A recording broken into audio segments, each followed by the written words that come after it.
జీవితంలో మంచి మార్గంలో నడపాలని ఇవన్నీ ప్రోగ్రామ్స్ చేస్తున్నాము. అందరూ సహకారం కావాలి. మీ సహకారం లేకుండా ఏది సాధ్యం కాదు. ప్రజల సహకారం 100% ఇంపార్టెంటే. ఎందుకంటే పోలీస్ ఆఫీసర్స్ ఎంతమంది ఉన్నాం? గురవికి సంబంధించి ఒక 20 మంది పోలీస్ ఆఫీసర్స్ ఉన్నాం. ఈ 20 మంది పోలీస్ ఆఫీసర్స్ని మల్టిప్లై చేయాలంటే ఇప్పుడు ఈ గ్రామాల్లో ఉన్న 8,000 పబ్లిక్ కూడా 8,000 పబ్లిక్ కూడా పోలీస్ ఆఫీసర్స్గా మారాలి.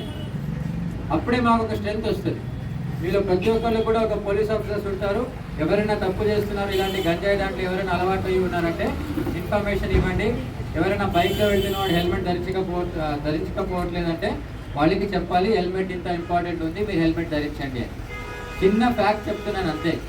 ఈ హెల్మెట్ పెట్టుకోవడం వల్ల it is just a reminder, మీకు గుర్తొస్తూ ఉంటుంది, ఓకే నేను ట్రాఫిక్ రూల్స్ ఫాలో చేయాలని. అందరూ ధరిస్తారా ఈ రోజు నుంచి హెల్మెట్? చేతులు లేకండి.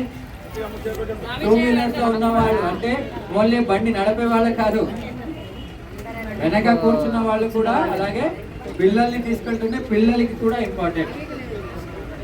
ట్రిపుల్ రీడింగ్ ఎవరు చేయొద్దు. ఎంత ఎమర్జెన్సీ ఉన్నా దయచేసి ట్రిపుల్ రీడింగ్ చేయకండి. ఎందుకంటే